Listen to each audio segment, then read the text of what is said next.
Hey everyone, today we're going to be talking about long COVID. What it is, what are some of the causes of it, and what are some of the symptoms? So, first and foremost, what is long COVID? It's basically when somebody has persistent symptoms for 4 weeks or more after having an initial COVID infection. Here in the US, that's 111 million people at least who have experienced COVID. Its average is about 6.6 to 10.4% of people who've had a COVID infection. So this likely has happened to someone that you know about, or maybe yourself. This video hopefully is going to give some ideas of what might be causing this, as well as these symptoms here. So let's jump on into the causes. There's a couple of major causes that are identified in a beautiful Nature article, and I'll be including that link below as well. This article defines how there's different ways that the virus is attacking our body. We have our immune system that's being attacked. So COVID has a way of attaching in and changing the way that we respond to different things that are coming into our body. We can't fight against things as well or as easily. Another area is it impacts us in our gut. Sometimes there's this theory that there's a leaky gut, aka the virus is staying in there and it's kind of getting dispersed out into the body again. So this is an important area that also impacts a lot of other major systems in our body. It also impacts our ability to fight off foreign invaders and other things like that as well. So it really impacts our immune system and being able to fight off other viruses, other things that are coming up that we can respond effectively to.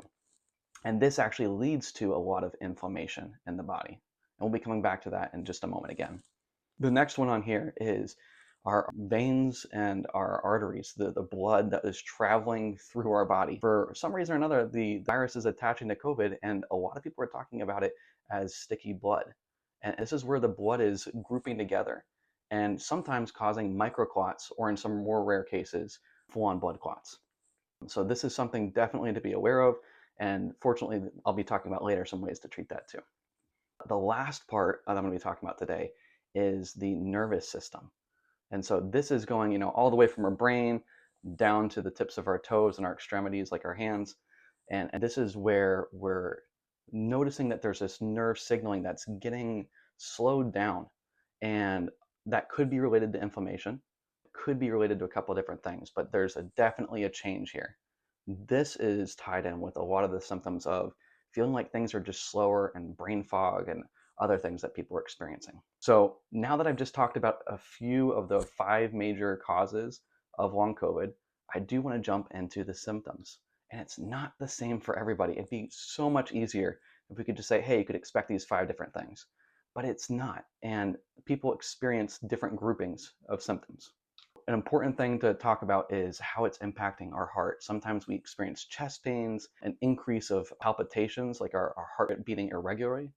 The other part is different inflammation that's happening within the heart, or POTS, which is this positional thing where you stand up and other things and your heart starts to race a little bit more.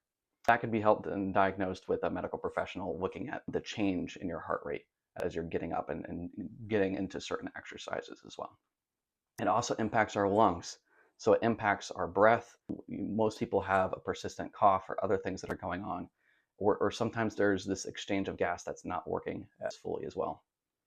Within our immune system, our ability to fight off things is impacted. It can even impact our pancreas as well. And this is where sometimes people have diabetes or another injury to their pancreas and how they're cleansing their body. The GI system is definitely impacted as well. I talked about that leaky gut hypothesis, and this sometimes leads to abdominal pain, nausea, or this persistence of the virus replicating within our gut and leaking out again. A very important one that most people talk about, and this is related with that chronic fatigue as well as that brain fog as well, is these changes that are going on in our nervous system. So people, talk about having memory challenges. They're having a harder time remembering things and it's taking more energy.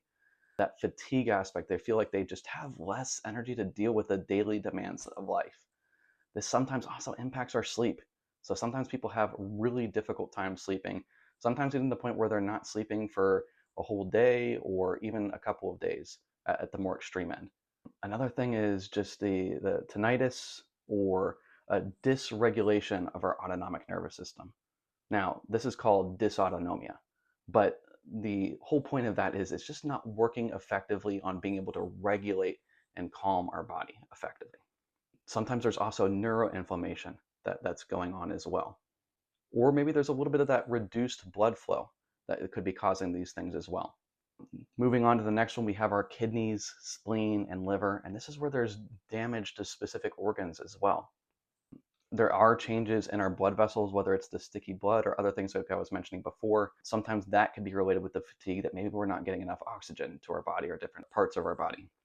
There are those microclots. Sometimes people have a pulmonary embolism or even a stroke result from this as well. And the very last area that I'm going to be talking about is our reproductive system. For males, it can lead to erectile dysfunction or reduced sperm count. And for females, it really could be impacting your premenstrual symptoms and cycle, as well as a regular menstruation period. So now I've covered the causes and the physiological symptoms of long COVID. Tune in for my next video where I'm going to be talking about the mental health symptoms that are really common to experience when you're dealing with long COVID. Like and subscribe, and please leave a comment below if you've experienced any of these symptoms that I've talked about today, or if you know someone who's dealing with long COVID.